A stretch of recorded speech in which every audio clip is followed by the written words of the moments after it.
Est-ce qu'il faut s'inquiéter pour Pacho, le défenseur central équatorien du Paris Saint-Germain? En tout cas, l'honneur d'avoir une page d'analyse dans le journal L'Équipe ce matin. Voici ce que le journal en dit et voici ce que moi j'en dis. Ce qui est intéressant dans le papier, c'est que la parole est donnée à des acteurs qui font quand même plutôt référence dans le monde du foot.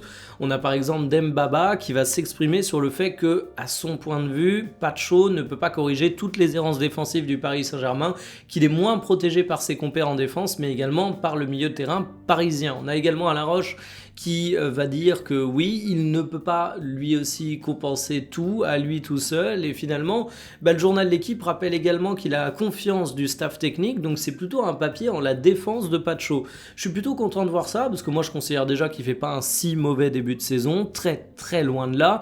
Et puis que c'est pas forcément un joueur sur lequel c'est pertinent de tirer aujourd'hui. Si on compare ses stats par rapport à la saison précédente, contrairement à ce que dit Dembaba, il dispute moins de duels que l'année dernière, reste qu'à mes yeux, il est mis dans des situations qui sont effectivement bien plus délicates, tous les duels ne se valent pas, et le Paris Saint-Germain, ça a été une équipe qui, la saison passée, a souvent fonctionné comme un bloc très cohérent tactiquement, et ça l'aidait défensivement. Ici, c'est beaucoup moins le cas, donc forcément, au-delà du niveau intrinsèque de Pacho, il y a des choses qui sont un petit peu plus friables, et de manière générale, oui, Pacho est un joueur extraordinaire. Oui, il a convaincu tout le monde en signant au Paris Saint-Germain. Oui, il a dépassé les attentes, ce qui est quand même assez incroyable.